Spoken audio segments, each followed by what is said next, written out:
XR. Поділиться до...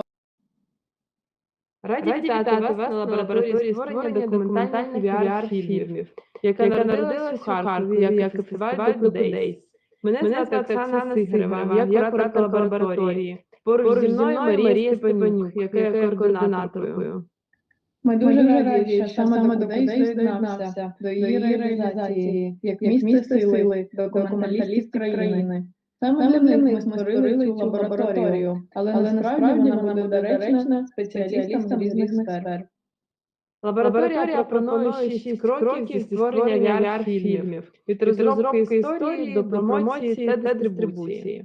Для цього ми запросили 6 спеціалістів прочитати лекції на прикладах їх практики. Головна задача лабораторії – розширити інструментарій документального кіно через залучення можливостей віртуальної реальності. Ми сподіваємось, що прослухавши всі лекції, вам буде легше йти на територію VR, і після лабораторії з'явиться більше історій мовою віртуальної реальності. Сьогодні остання зустріч лабораторії. Представляємо нашого хедлайнера. Ульрих Schrauth, міжнародний куратор, креативний директор та художник, який працює в галузі імерсивних медіа. Ульрих є художнім керівником фестивалю Virtual Reality and Arts Hamburg, а також куратором XR та імерсивної програми Лондонського кінофестивалю VFI. Ульрих курує чимало міжнародних проєктів з віртуальної, доповненої та змішаної реальності. У лекції On Display «Актуальні можливості XR-фестивалів для митців» Ульрих розповість про свій досвід як митця, куратора та програмера фестивалів розширеної реальності XR. Поділиться досвідом створення VR-фестивалю та новими тенденціями в імерсивних технологіях сучасного фестивального світу. Протягом лекції ви можете ставити питання в чатах. У нас буде час розібрати після лекції, а ті, хто присутні в Zoom, матимуть можливість задати питання наживо. Вітаємо Ульриха!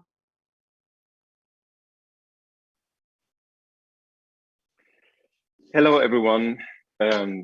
Very good morning here in Germany, and nice Easter to all of you. I'm very excited to be here for the Docudays and have my lecture on the current landscape of XR festivals.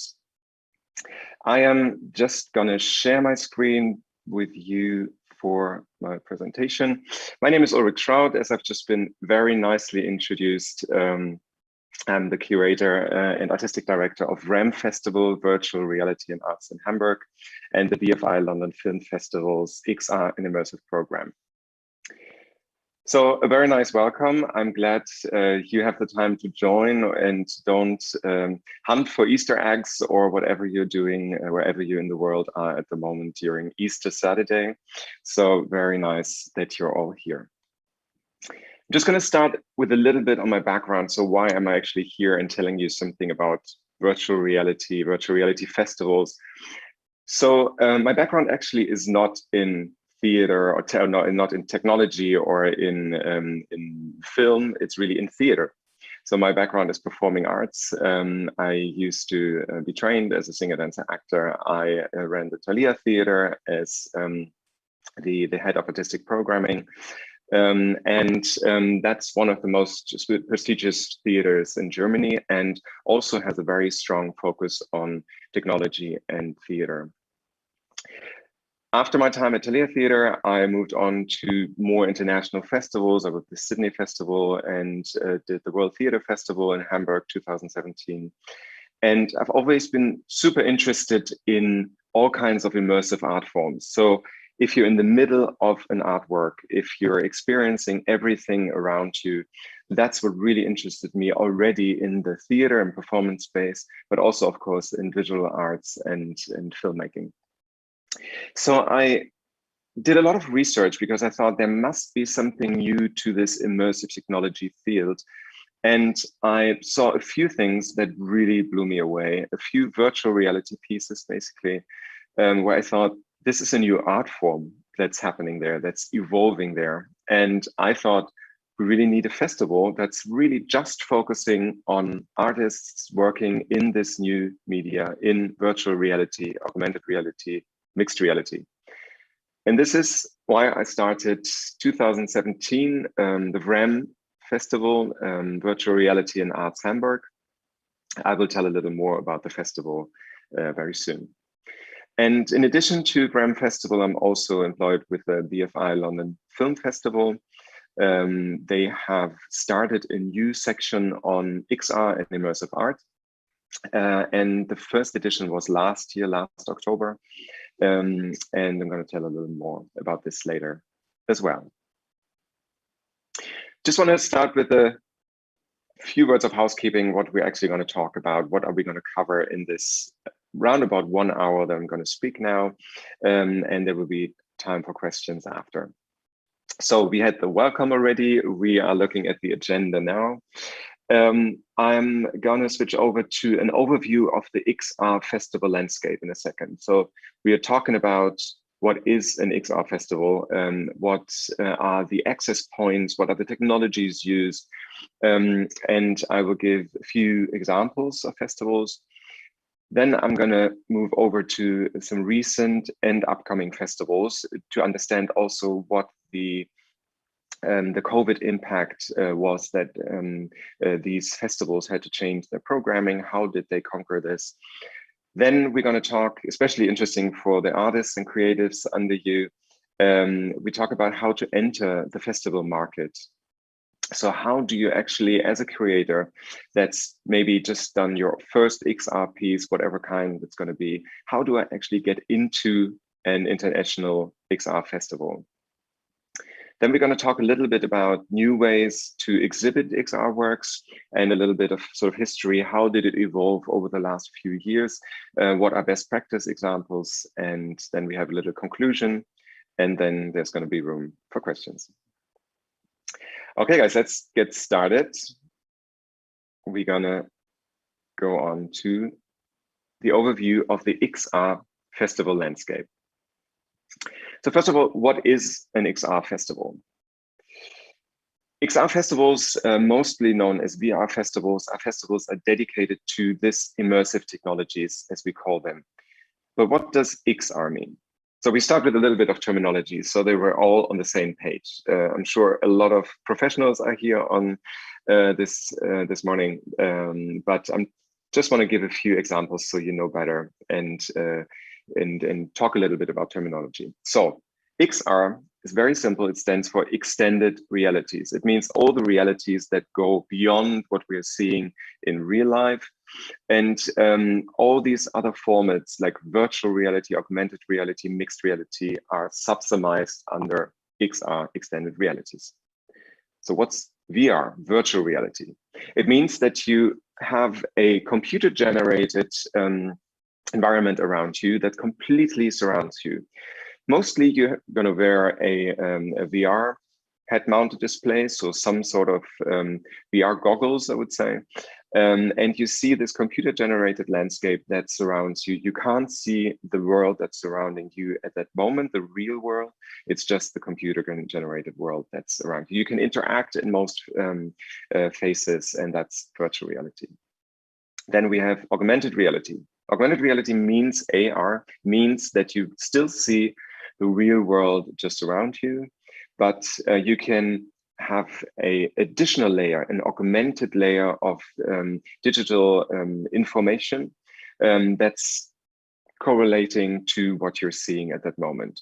You can either have this through AR glasses. Most of you might have heard of the Google glasses, for example.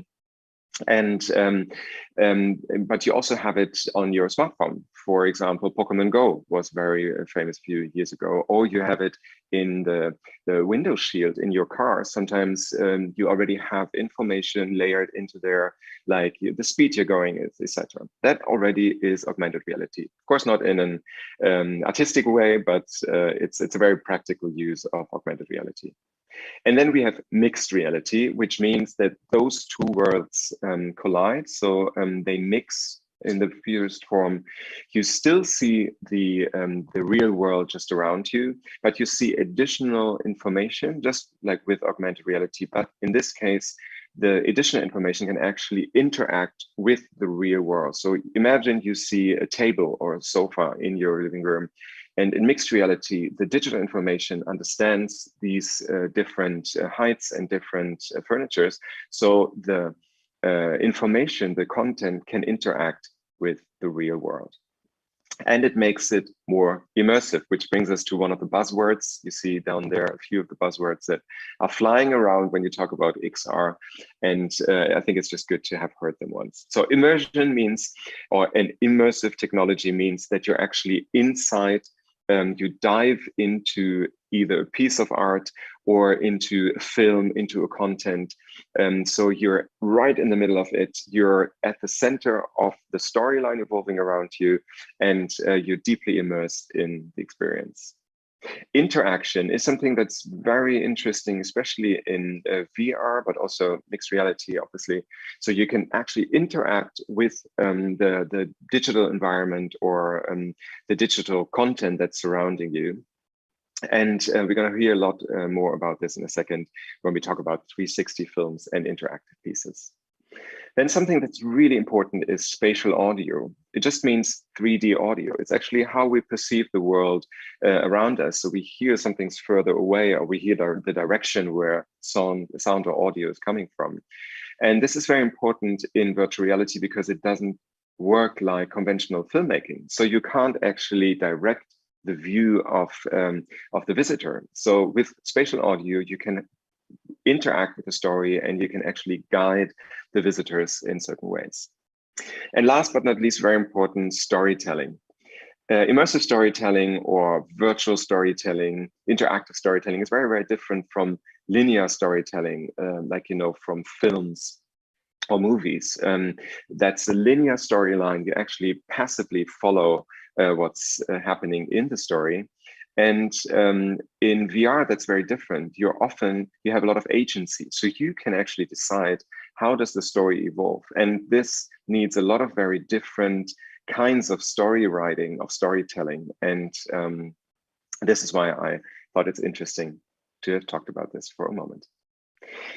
Here's one big difference in different virtual reality technologies, and also especially interesting in terms of festivals, because there's certain festivals that are actually dedicated to one or the other art form. So the 360 film is what a lot of people think of VR when they think about it as first.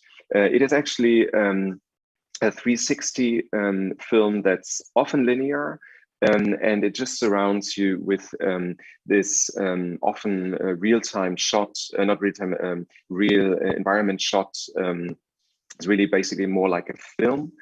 And you can't really interact, you can't move inside the space. So it's more of a static experience versus the interactive experiences or pieces where you actually can interact with the surroundings, with different other objects, and you can actually move inside the space.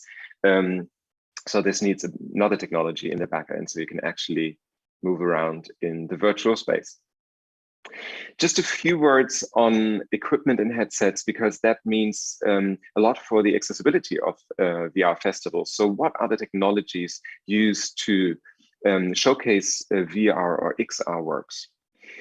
We go from the right side to the left, so it gets more and more immersive, but less accessible, obviously, because it's less common, these different equipments. So on the right hand side, you see obviously something that most of us have, like a smartphone, like sort of the social media smartphones. You have Facebook, you have Instagram, and you can interact with certain artworks on that devices already, or you can gain access through these apps. We have a browser PC.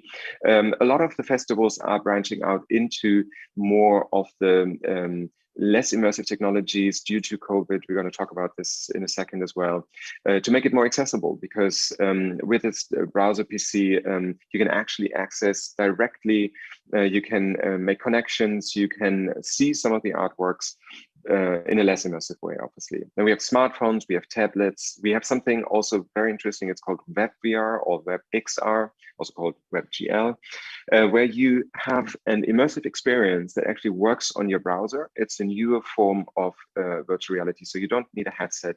You can actually just type in a browser and then interact in real time in this surroundings. Then you have sort of the easy mobile VR headsets, like Oculus Go, Samsung Gear VR. They are not as refined in terms of immersion and technology, but they give a very nice and good impression of, especially 360 films are very well to be perceived with that. Then we have the standalone VRs, like an Oculus Quest. You might have heard it in the news. There's a new version has come out last fall, the Oculus Quest 2, where also something like HTC Vive Cosmos, etc. And the advantage of these technologies or these equipments is that they don't need a computer to run. So they have the computer inside the headset, and it has quite a lot of calculating power, and you can see a lot of very interesting and very immersive things on a standalone VR device. And the last one is a tethered headset, like we call it, because it has this tethered cable to PC that's actually running the experiences. And this is sort of the high-end equipment that you need to see certain very interactive and very sort of high-end technology VR experiences. Just a rough overview. This is also simplified, obviously. There's some of them have some in-betweens, but I think it's very good just to have a little overview. Then we're going to talk about artistic genres. So all of the festivals that we're going to talk about in a second, or most of them, have a specific genre that they actually look at. And what's very interesting in XR art forms, XR experiences, is that all of them come and are influenced from very different art forms. And it's a very collaborative experience. So very rarely there's like this one artist sitting in his room doing an VR or an XR artwork. It's mostly large teams, and all of them come from very different genres. We have a look at them. So obviously, Film 360 is a big influence on that, and has been one of the first sort of touching points of festivals. And a lot of the film festivals actually started to have a VR section and to look into moving image in a different way. Here you see a 360 camera. So what I told you before, so this is really a filming device to capture these 360 experiences. Then another genre is very strong is visual art. A lot of visual artists are very interested in the way to use three-dimensional experiences and three-dimensional artistic genres to showcase their works and to find a new way of how to express their artistic voice. A lot of you might have heard or even tried something called tilt brush, which allows you to actually paint and create in 3D, three-dimensional. So you actually paint all around you, and then you have a three-dimensional artwork. So this is one of the advantages of visual art in VR. Then we have a strong focus on installations. A lot of the artists that we work with also in the festivals that I'm involved in have a background in installations, performative installations, or more visual arts installations, and that often is a very strong focus in the artistic work. Another genre that's really important and is getting more traction since the last years is theater and dance. So a lot of theaters, operas, ballet companies really branch into virtual reality.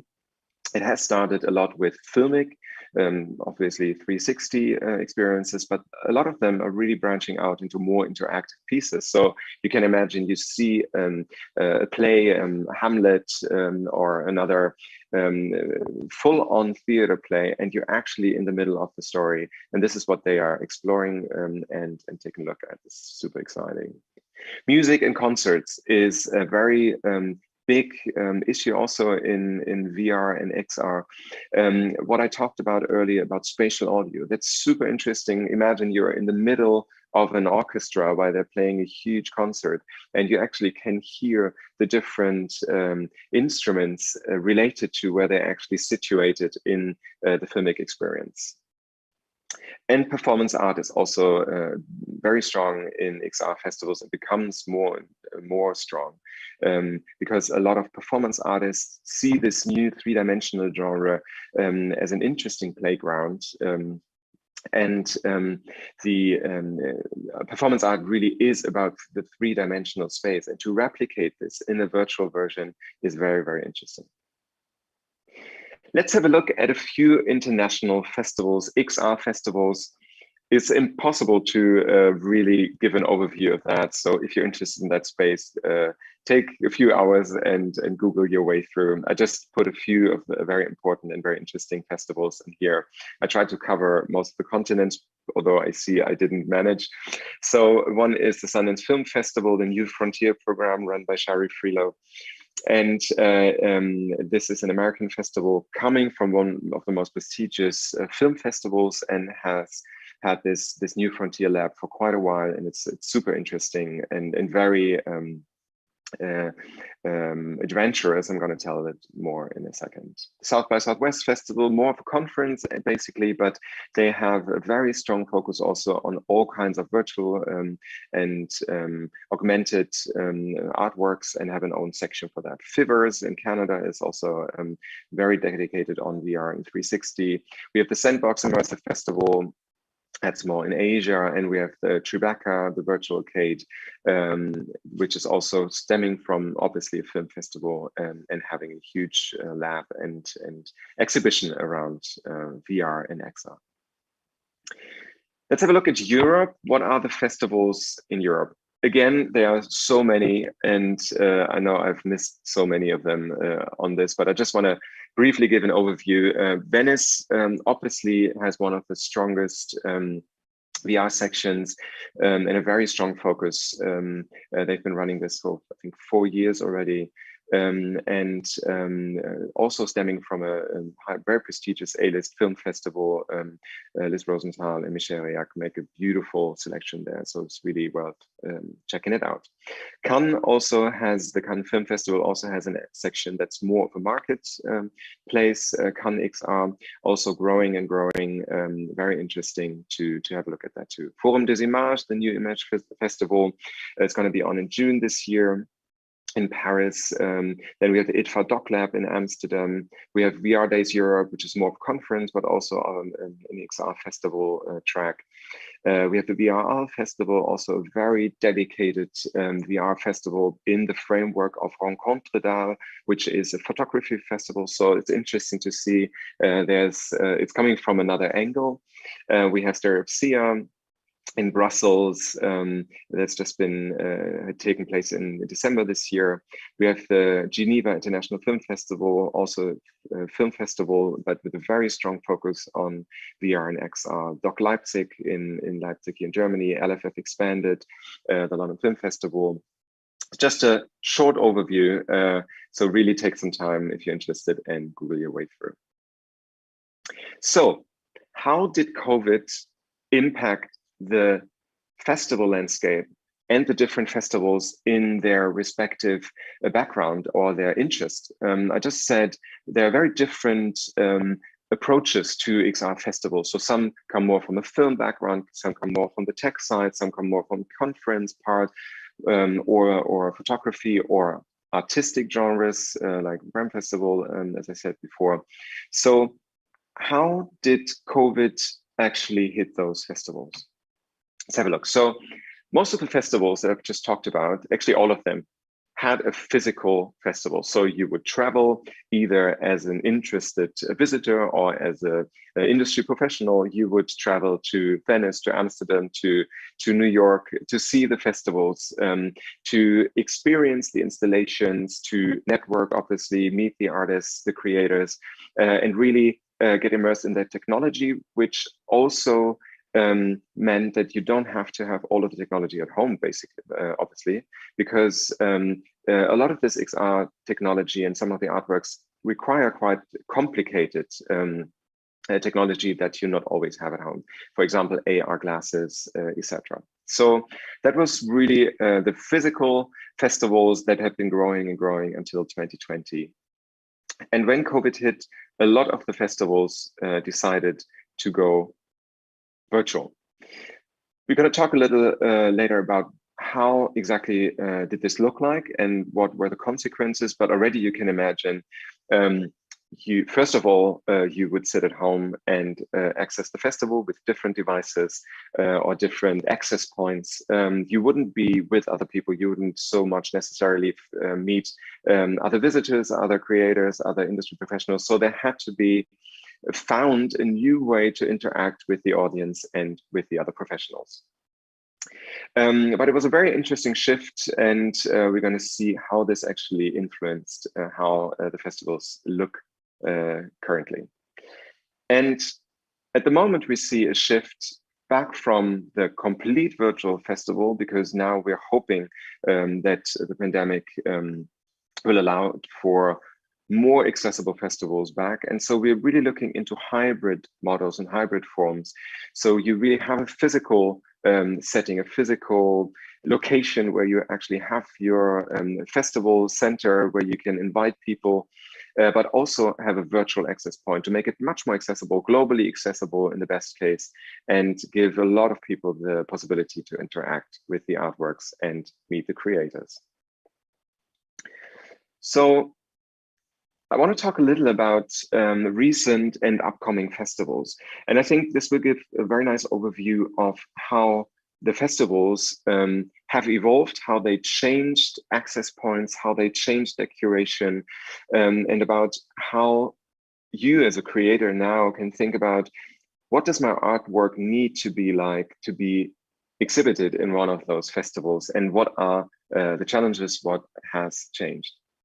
The first one, I talked briefly about it earlier, is the Sundance Film Festival that took place in February this year. The physical festival is in Salt Lake City in the US, and Shari Freelert and her team have made a very, very interesting possibility to actually access the festival.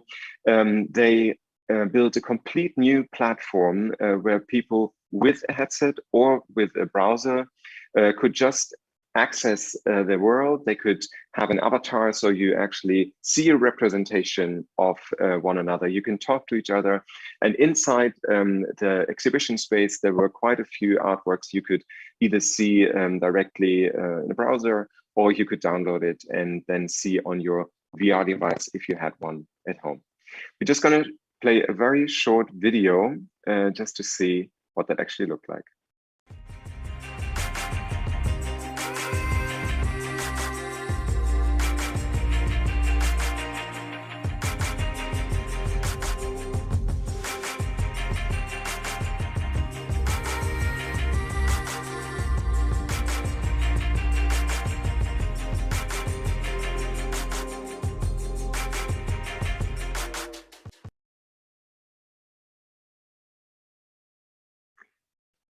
Yes, so you saw already what the platform looked like. You had a little idea of the avatars. They were very simple, very stylized.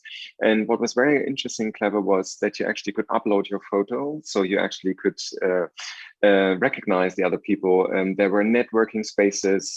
There were events in the virtual world. All of the filmmakers were invited, so you could actually meet them. And very interesting curation also, with very different access points from browser-based artworks, but also full-on VR pieces.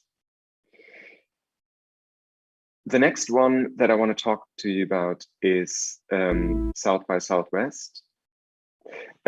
which is in Austin in Texas. And it just happened a few weeks ago, I think 2 weeks ago, now in March.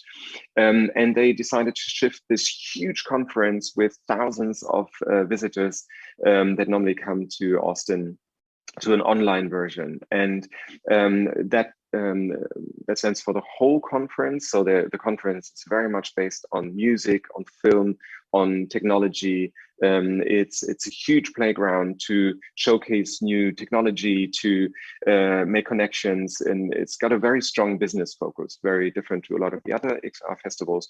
But they also have this very strong XR curation done by Blake Kammerdiener.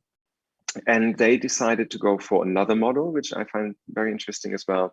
So they completely built their own space in a social VR app that's called VR Chat. This is an app where you can decide for your own avatar, and you can build huge worlds where you can actually interact, you can meet each other, and you can see the artworks inside, you can go to different rooms, you can have presentations. A very refined version. They did the build of this beautiful world together with Room. It's a French company, and they have done this amazing, huge world where you could actually interact with other people and see some of the artworks. Let's have a look what that looked like.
Yeah, as you can see, they built these huge rooms. They actually remodeled them from the original location back in Austin. So very impressive and worth checking out. There are a lot of possibilities to meet creators and to interact.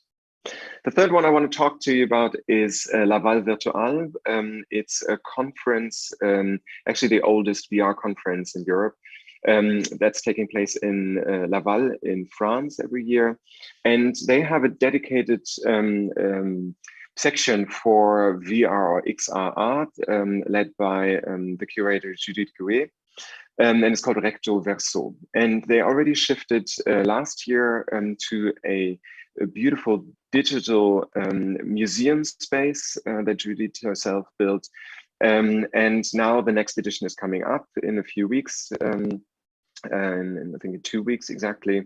And they are doing a hybrid version. So you actually have a physical installation that's going to be later this year. And now they're going to have the museum space that they created, I just talked to you about, where all the different artworks are going to be seen. It looks a little bit like this. So it's completely built in virtual reality, and you can access it with a VR headset. You can walk around the rooms, beautiful laid out, and a lot of explanation, so you really understand what the artworks are about, what the creators were thinking. And the second part of it is that they give access points and talks and curated panels, etc., for professionals, people from the industry, artists, around the theme of virtual reality and augmented reality art. And this is taking place in another social VR app that's called Virbela. And here you see the program with very different conference tools and artists and exhibitors meetings, etc. So it's very interesting. It's coming up in 2 weeks, so check it out. So now I want to talk a little about the festival that we do in Hamburg, the VRAM Festival, the VRAM Virtual Reality and Arts Festival. I'll give you a short clip from our last year's festival announcement.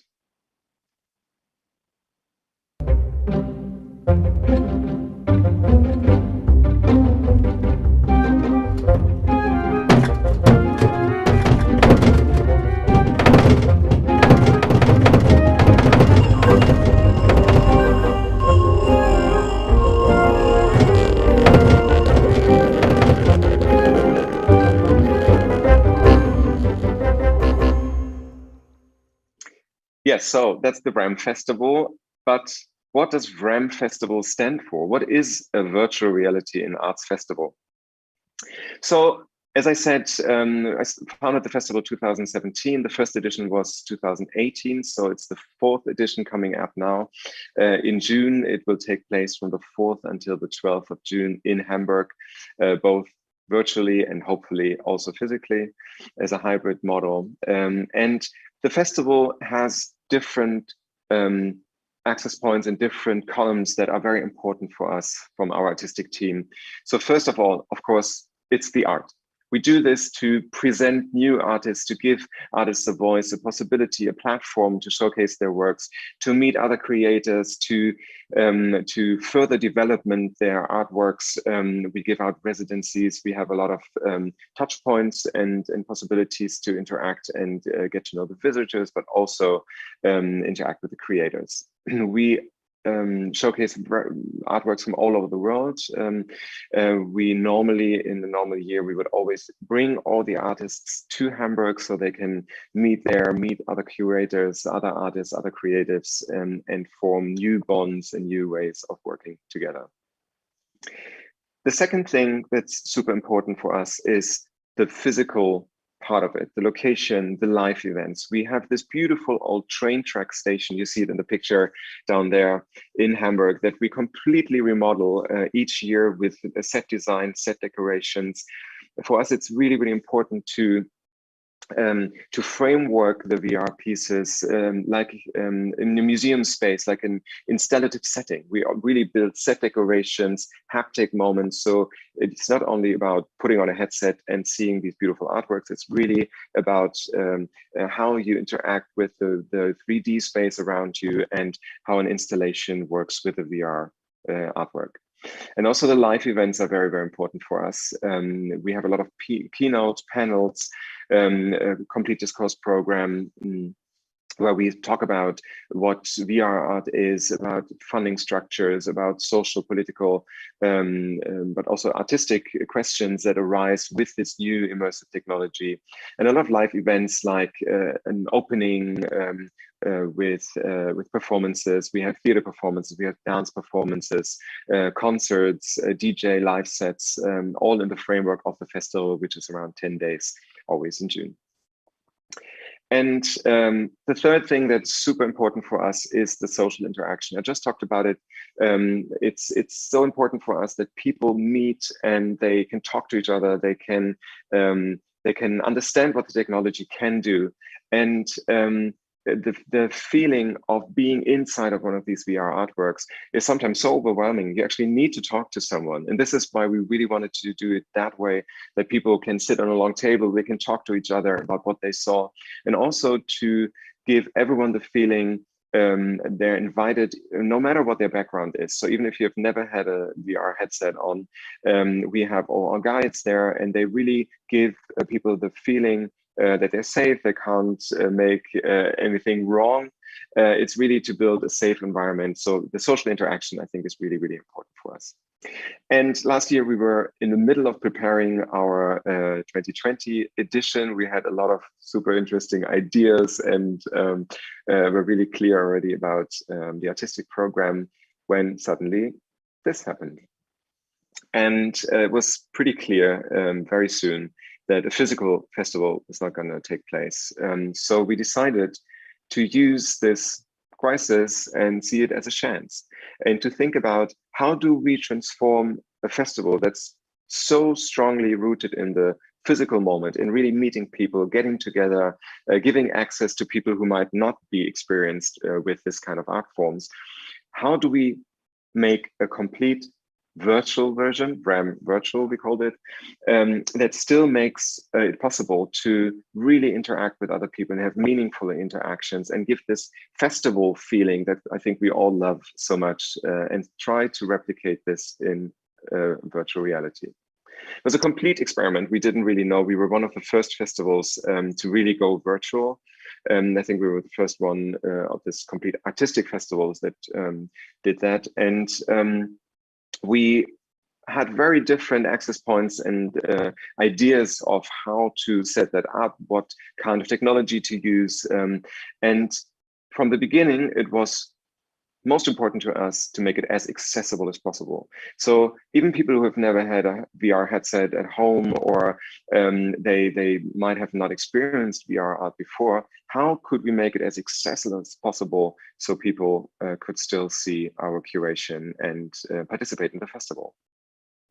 So what we did was we sat down and thought about what are our different visitors, and we made up three different groups of visitors. So the visitor one is not so much involved with VR. They might just have like a PC, a laptop, a smartphone.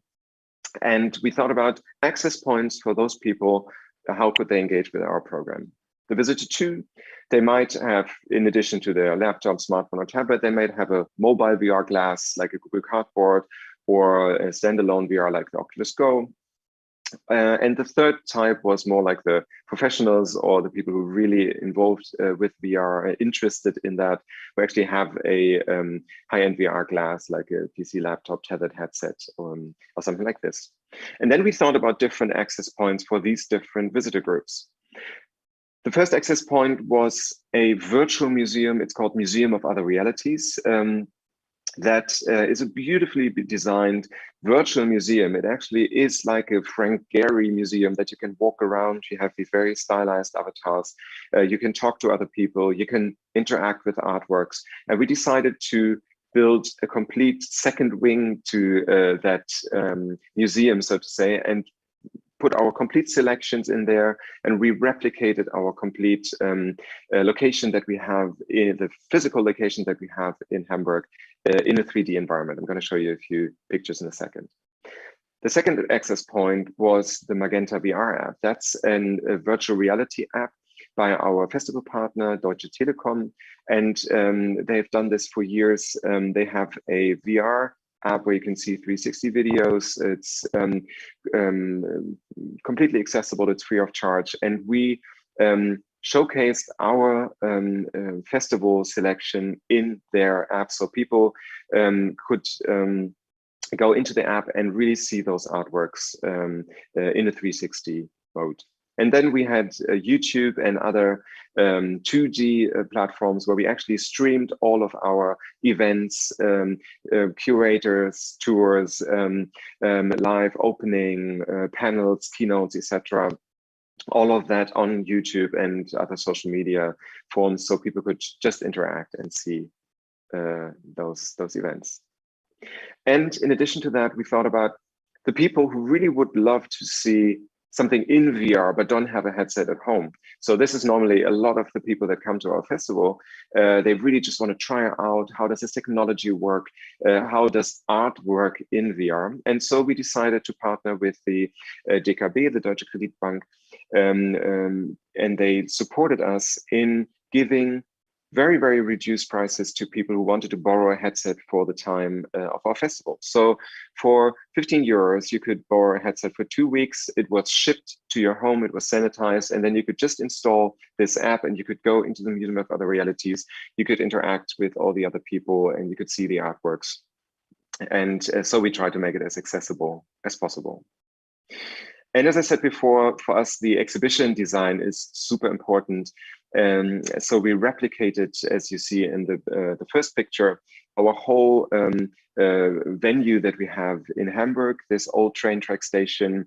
We had an area where all the live events could take place with a stage, with a screen in the back, so we could actually screen content, videos, and presentations into there, and had all the live events there. And in addition, we had a complete museum. You see it in the second part. That's one of the rooms that we created where all the artworks were accessible, so you could just jump into that experience and see the artwork inside the museum. And as I said, we had those live events like an opening. We have the Grammy Awards with the jury that gives out an award.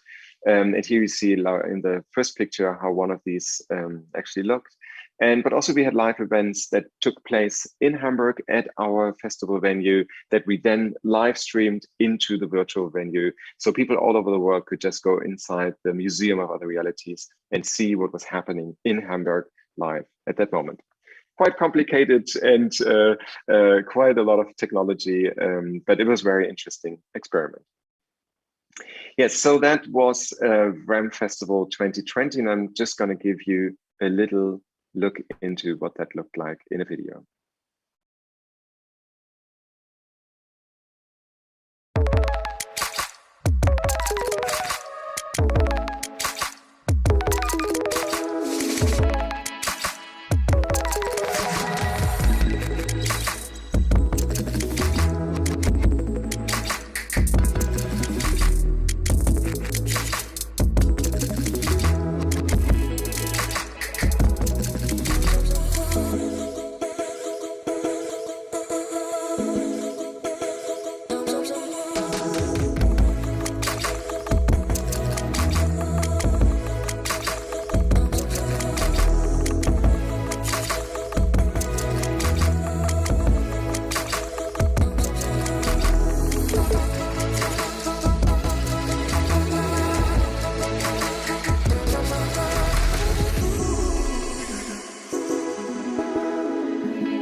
Yeah, that was VRAM Festival 2020, and now we are starting to prepare for VRAM Festival 2021. We're in the middle of preparing, obviously, and we are planning for a hybrid version. We're going to have our complete virtual version like we did last year, with all of the artworks accessible.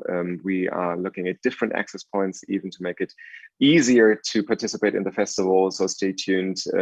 And we're also hoping for a small exhibition inside our venue in Hamburg, so people can actually see the artworks in a beautiful installation inside our location in Hamburg. So stay tuned. The festival is from the 4th until the 12th of June, and do follow us and get the newest updates.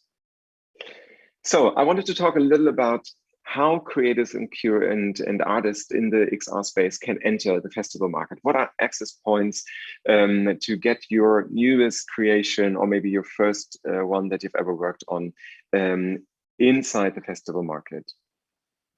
So one of the access points definitely are open calls. Most of the festivals have open calls during the year. Check their websites, follow them, so you're actually always informed what's going to happen. You can submit your artworks to these open calls.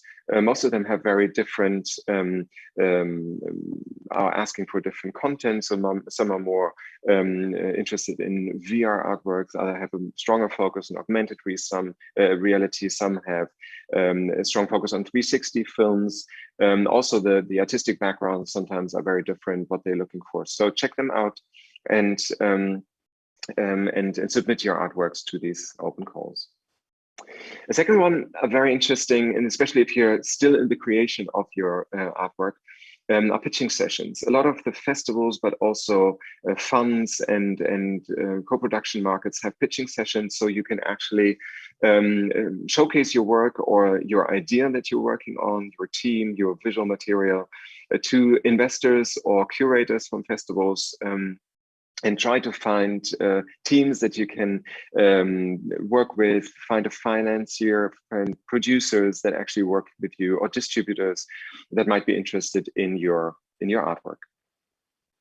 The third ones are co-production markets, which can be super helpful because a lot of the artworks only exist because of co-productions. VR artworks are mostly very, very expensive to produce and to get out there. So it's a good idea to co-produce together with other producers, with producing companies, with studios, or with distributors. And these co-production markets can help you get your creative idea out there and find the right partners for your project. Most of the very big festivals have these co-production markets, like Venice has a huge one, CPH Docs, also Stereopsia, a lot of them, so check that out. And I think that's really, really helpful to apply for being part of these co-production markets. And the fourth one are residencies or workshops. Many of the festivals give out residencies or smaller workshops in the course of their festivals, so you can actually work on your creative idea, get feedback, work with mentors, work with professionals, meet other creators.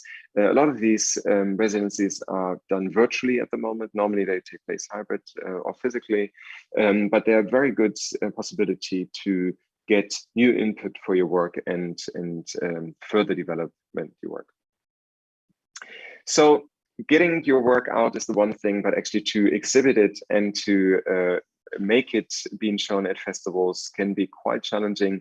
And I just want to talk about a few of the challenges and obstacles that could arise. So one, technical challenges. Of course, the technology can be quite difficult to handle. And so really make sure you're on top of the technology you use. So really know on what engines does it run, what technical capabilities does it need, what kind of virtual reality device or augmented reality device, etc. does it need. And really make sure with the festivals that you exhibit to make sure everything's at the highest standard that you actually need to exhibit at. Secondly, financial challenges. Obviously, to exhibit VR artwork and especially to produce it can be very costly. So sometimes there are challenges, especially if you have a stronger physical installation that you look at, which could also lead to questions of accessibility. So how many people can see your artwork at the same time? It should always be something that you think about in the creation. How will visitors actually see my artwork? Is it a virtual access point? Is it physical? Does it need this physical access? How many people at the same time can see it? Already think about, in case of a physical installation, how would you make the accessibility? And lastly, the team size. If it's a physical installation, really think about how many people do actually need to travel. A lot of the XR festivals are not that well funded yet, so it might be quite challenging to bring large teams. So all of these things, really keep them in mind from the beginning or throughout the process of your creation, and think about how this sums up. And a few words maybe on how to exhibit XR works, because it's been a very, very interesting shift over the last few years that I've seen. And I just want to give you also some ideas to think about when you think about how to exhibit or how to create your artwork. Already think about the sort of physical or virtual exhibition. So like we almost know, the physical exhibitions that take place in either museums, gallery spaces, or in festivals, you really have a physical structure that often enhances the artwork. This is something that we've done at Brand Festival quite a lot. So you actually interact with the physical space in order to see the virtual artwork.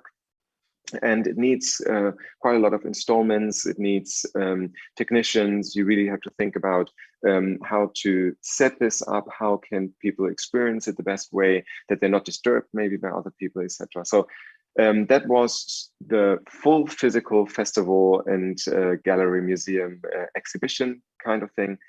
Then we shifted to virtual through the last year, as I just said before. So we have complete virtual settings and a very interesting thought around this that we've also explored a lot at RAM Festival is, how do I contextualize the piece, the artwork, or the experience that I showcase? How can I make it even stronger than it actually is from in the artwork itself? How can I help people understand even from before what how do I have to think about it? What info do they need? How does the space that surrounds it in the virtual world look like? And we had some very, very interesting examples and also conversations with artists, how they wanted their artworks to appear in the virtual space. And lastly, now it's a very interesting time to look at hybrid installations. So how do we make a physical and a virtual setting really be combined, and how can they foster each other? How can they can they make them each other stronger in the exhibition? And I think this is a super exciting time to be curating these festivals and exhibitions and think about access points and installations. A short summary, what have we talked about today? So we talked about festivals. What kind of festivals do we have? What are the access points? What are the technologies? What are the devices? What are obstacles and difficulties? We talked about some recent and upcoming festivals. How did COVID actually impact the festivals? Also something every creator has to keep in mind at the moment. There's something or like a hint I want to give at that point as well. Always think about these different access points and not only about the installation, but also about virtual accessibility. And especially high-end interactive VR artworks are quite complicated to exhibit in a virtual space and make it accessible, because not so many people have these headsets yet. So always, please, please, please keep thinking also about these people who want to understand or see your artwork, and think about maybe a 360 version or another possibility, like a curated tour around your artwork, or other kinds of communication. So please bear that in mind. So this is what we also talked about. I told you a little about RAM Festival from last year, about what we are up to. And then we talked about how to enter the XR festival world, different access points like open calls, residencies, co-production markets, etc. And also talked a little about new ways how to exhibit XR works in festivals and museum and gallery spaces. And now I've talked a lot. I hope it was understandable and of some practical value. And now I'm very much looking forward if you have a few questions that we can answer today.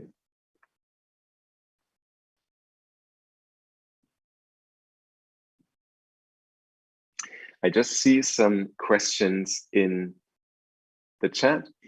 So first of all, Ava asked, what are the deadlines of submissions to your festival and how to send the VR project? So for our festival in Hamburg, this is very different for different festivals. For our festival, we had our open call for the artistic program. We started that in January and it ran through end of March. So we had approximately 2 months for that, and we do this via a submission tool, and people could submit their artworks through like online, like the submission tool, and then also upload the experience. So we really want to see the artworks. We download then the experience, we install it in our devices, so we really see the VR XR pieces, and this is how it was possible to send a VR project. And then there's a question, using which technology do you make the project virtually? I think that might refer to the festival, the VRAM festival last year. So the technology that we used, obviously, was VR devices. We had to use tethered headsets like the ones with the cable because we needed this very strong calculating power from the PCs. But the accessibility was also through much easier devices like an Oculus Quest. But to build the whole world, we needed this very strong headsets with a tethered device. Now I'm looking at the same time at all of the questions. From Olga, are there some workshops, art residency for those who just started discovering working with VR? Could you name a few? Yeah, there are quite a few. I mean, I just start with the ones that I'm involved with. For example, we have just announced a few weeks ago residencies for artists working in the field of performance. We have a very strong focus on theater, dance, performance this year with our festival. We got supported by the German government to really look into how theater makers can actually use XR technologies for their artworks. So it's really for beginners or people who are just working on their first projects. And we do this in cooperation with an amazing arts institution in Tübingen in the south of Germany, the IPZ. And we have 2 residencies there where creators can work on their project and then showcase it through VRAM Festival. The deadline was last Sunday, so we're a little late for applying still, but we have residencies every year. Other arts institutions, for example, Espronceda in Barcelona, always has very, very beautiful possibilities to work in residencies, in guided programs. Another institution that does a lot of residencies and development of projects obviously is Creative XR in London. This is dedicated to different kinds. It's probably not dedicated to very, very beginners, but it's interesting to follow that and to see if you're already working on a piece, because they really mentor and develop your project. They also give some money to invest in the projects. The same does Venice VR, the Venice Film Festival. They have this complete lab working on or working with creators and also giving out some money so they really can work on the pieces. The same does CPH Docs Festival in Copenhagen, but also, for example, Sundance, Rebecca, they all have these smaller labs. But if you're really a beginner and have never worked with VR, to be quite honest, it's really helpful to look at some tutorials online. That is amazing what you can build in very easy tools, and then you can start to make the first steps. And out of this often comes some workshops really for beginners. So you really get an idea and the hang of different tools. One tool that I want to advise on is Mozilla Hubs. Just Google it briefly. It's very accessible. You can access it through a browser, but it is a 3D room, and it's very, very easy to get started if you're starting to work on VR, to build your own rooms, to then look at this in 3D, and you could see it in the welcoming words here from Docudays. That was actually done in Mozilla Hubs. So you see these rooms, you can actually create, and you see these avatars, and you can interact with other people. So it's an easy and very nice possibility to start with VR and get a first glimpse. Yes, these were the questions in the chat. I'm not quite sure if someone else here inside I want to ask you.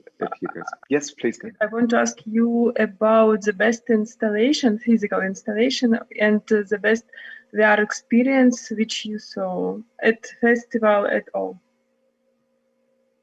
That's a very, very difficult and mean question, but I'm trying to name a few. I've seen very, very interesting and beautiful exhibitions. Maybe one that has touched me very much was a piece that was presented also in our VRAM Festival last year and won the jury prize, the Grammy Award. It's called The Key by Celine Trickard. And it's a piece about refugees, about losing your own home, but not losing your faith. And it's a very powerful and very strong, impactful story. And not only is the VR piece itself super beautiful and very poetic, they had this beautiful installation at the Venice Film Festival 2 years ago, where they had a dedicated room with a performer. So it was one of these performative installations that I talked about earlier. And it was a person of color who greeted you. You go inside the room. This person didn't talk to you. She gave you a key. This is why it's called The Key. And you then could experience the artwork. And this room was specifically made to really experience the artwork in the best way. And after you took off your headset, you understood why this person greeted you and what their story is. I don't want to take away anything from the experience, but that was very, very interesting and powerful. Another one I want to name, maybe because it comes really from a more visual arts background, and I think is one of the strongest physical installations I've seen, is an artwork called by Mary Sebond.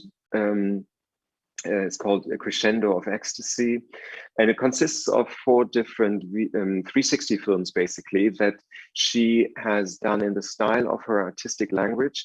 She is an artist. She's working with textiles and fabrics. So she's doing these huge installations, these oversized installations with clothes, with very beautiful garments, and she incorporated this in the physical installation. So you actually had this physical layout with a lot of beautiful lighting, very strong set design, and the artworks replicated this in the purest sense. So this is what I said about contextualization earlier. It really gave another meaning and another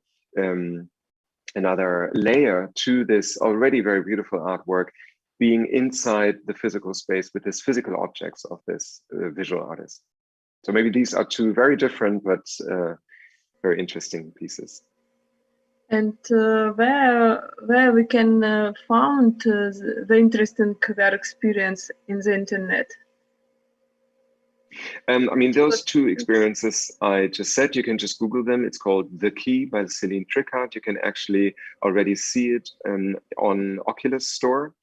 So if you have an Oculus Quest, for example, or another VR device, you can just Google it and then have a look at it. The Mary Sebond piece is more of an arts installation, so you can also just Google it and have a look at it. You can just go on to VRAM Festival website, and there you have the archive, and those pieces were in our program last year, so you can have a look at it and read about it if you want. Which platform do you recommend it to searching and reach experiences? I know Alt VR, Mozilla Hubs, maybe something else. Yeah, they're very, very different platforms, and it really depends on what you want to do with this. I mean, if you just want to see artworks, it's probably easier. But if you want to have this social VR platform, like we talked before, where you actually also interact with other people, and you can see other people and see events and live performances. I think the most used ones basically are VR Chat. So the one that I talked about from South by Southwest Festival, also Venice Festival used it last year. But also Old Space VR is something that a lot of people use. The Museum of Other Realities, the one that I talked about earlier, very beautiful installations. It's very accessible, and you can see a lot of the artworks there. I think these are some of these social VR platforms. We, for my festivals, the festival that I did in London, the LFF Expanded Festival last year, and also now for the upcoming VRAM Festival, we use our own platform. So we build our own platform with our partner in VR space. It's a studio, a VR studio in Berlin, and they have built their own VR platform.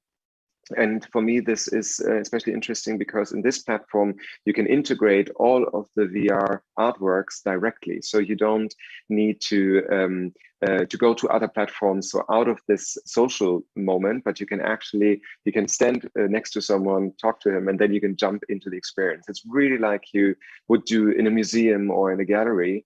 This is one of the many advantages of this platform, and we are building this as we speak, and we'll get more info on this very soon.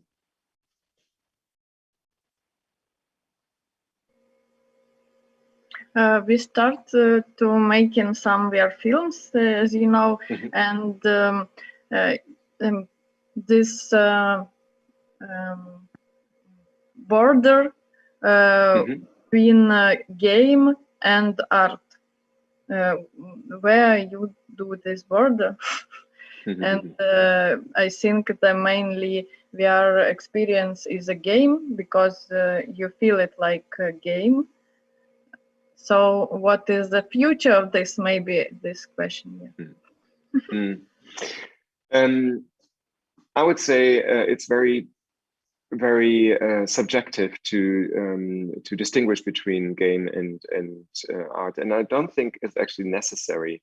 There are quite a few festivals that actually focus on games as an art form, and there are amazing coders and developers who are working on these beautiful VR games, but they always have game mechanics behind it. And a lot of the artworks that I'm talking about don't. So it's really more contemplative. It's really more about the visual art context, or it's about the storyline that you want to tell. So look at the performing arts, theater makers, etc. They have a very different approach to storytelling and the stories that they want to tell. And a lot of the artworks, there's not an end game. So there's not anything to achieve. And this is always with a game, you need to be the best, you need to be the fastest, you need the most points. With most artworks, this is really not what it's about. It's about altering the state of mind, about changing the perspective. This is what VR art can do in the best sense.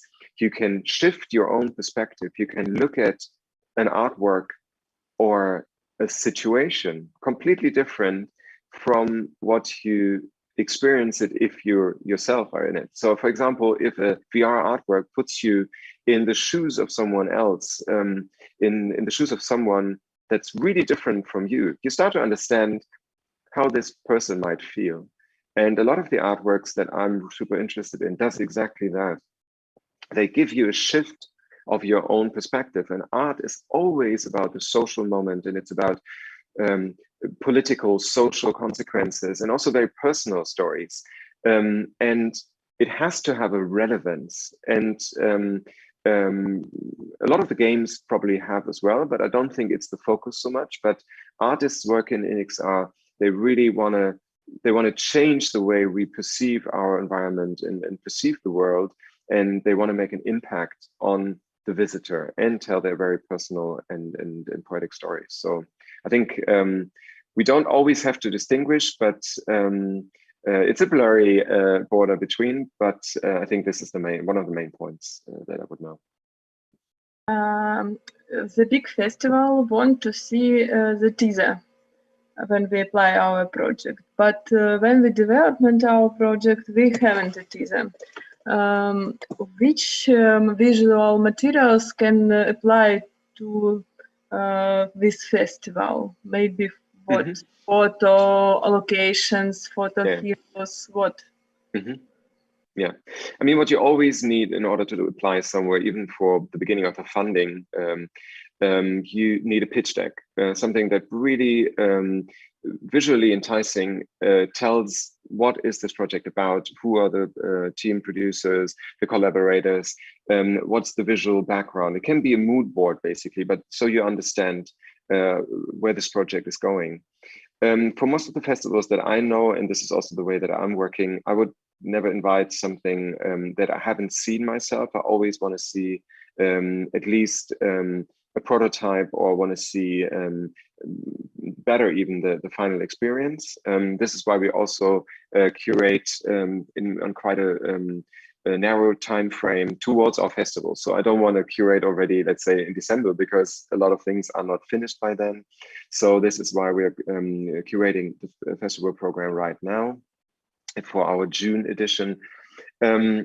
But of course, with curators or artists that we know, if they're working on something new, and I've been working with them before, it's often enough to see a prototype or to see where they're actually going with this piece. But for me, it's always super important to see really visually, how is this going to look like, and how can I interact with this? How are the mechanics working, and what story does this artwork telling? I have one more question about your festival. Have you like festival psychologist maybe? Say again, how do you mean? What? When people first going on helmet, they need some support. Ah, okay. No, we don't. No, we don't have a psychologist. We have really great guides that help all the visitors. And so this is, I think I said it before, it's super important for us that we grab the people where they are. So some of them have used VR before and they're super easy, and then we just say, okay, here, enjoy your time. Other people are very insecure and they need a lot of guidance. And so we really take it from the beginning. We really show them how the technology works. They don't have to be afraid. It's not going to hurt them and they're not going to break it, and make it very, very easy and very accessible. And also, we are always around and seeing if someone might have a bad experience or something is not working. We always get back to them. And sometimes when they get out of the headset, either they're super overwhelmed. They say, oh my God, that's the best thing I've ever seen. Or sometimes maybe they say, oh my God, this was really dark, or I felt a little frightened. Then we can just talk to them. And but we never had the feeling we really need a psychologist. But it's an interesting thought, I think, about it. We have some experience with children, and they tell, oh no, I can't, and then you put it out, and then they tell, oh no, please come back. Yeah, it's true. I mean, we're very strict with this in our festival. We have certain pieces in our curation that also kids could see. They always have to be accompanied by their parents, so they really have guidance there. We have a strong age limit from 13, so under this, you're not allowed to see this alone, and really are very careful what experiences we actually show kids. We just have another question. It's asking, what's the longest experience to date? And do you think VR experiences with the same length as movies, 1 hour, an hour and a half, or even 2? Well, to the first question, the longest experience, that's a really tricky question, because often it really depends also on how you interact with this. But some of them are more than half an hour. But I personally don't think that a VR experience needs to be the length of a VR movie. First of all, the technology is not at that date, so it's still not as comfortable as just sitting on your sofa and watching a movie or sitting in the cinema. And you need some breaks, especially if you're unexperienced, so you might want to take it off and take it on again. And the level of interaction and the level of visual stimulation is so much more complex and demanding than it is with a 2D experience, that I think an experience should not be 30 minutes. I think is really maximum. In our festival, we mostly aim between 15-20 minutes. That's often like a very good point. Some of them are just like 5-6 minutes, which are more of a short narrative exploration or visual arts piece. So it really depends on the art form also that we look at. So if it's really more of a documentary or a narrative film, then sometimes they're a little longer. But I don't think they actually need to be that long because you have another experience. It's different, for example, if you have a VR performance, like a theater performance or something like this. So if there are other elements to this, let's say you start in a VR headset, then you go out of it, you have a physical component, then you go back into the VR device, that can be much longer. Yeah, so that's this. What's the most interesting interactive element you have seen? Very interesting interactive element is, for example, a few experience work with breath visualization. So it actually understands how fast you breathe or how strong you breathe, and then you can visually impact everything that's around you in the VR experience. Or a lot of people are starting to work with sensory trackers. So it's actually tracking how warm you are or how your heart rate is going. And something that's getting more and more used in experiences is the hand tracking. So you can actually, you don't need the controllers anymore. You can actually interact with your hands just like that. And that makes it so much more easy and accessible and less clunky in a way. So I think these are interactions that are really helpful. Good. Using VR experience at the Germany school or university. Sorry, come again? Using VR experience at the Germany school or at the university. Do you know about it? Not so much. I mean, for studying, etc., I think it's more and more used. All kinds of virtual devices. It doesn't have to be VR, but also other technologies. In art universities, it's coming more and more. It started more in film universities. Obviously, they started to experiment with 360 films, etc. But a lot of art schools and universities understand that there's this new art form coming up. It's not game anymore, and it's not just a technology. It's really a new medium, a new art form that's evolving. And so they start to invite lecturers that talk about this. They then start to invest into the technology and give coding lessons, etc. So it's starting, but I think some other countries are much more advanced in that than Germany is at that moment. So we really have to get in the gear there. Not Ukraine, not Ukraine. Yeah, great. I think we had a lot of questions, and I think we covered really a lot of different things today. Thank you very much for the invitation again. It's been a pleasure and an honor, and I hope it was understandable what I was talking about. And I wish you all happy Easter and a great Saturday today. Yeah, thank you so much, Ulrich. Bye. Goodbye. See you. I see you. Yeah.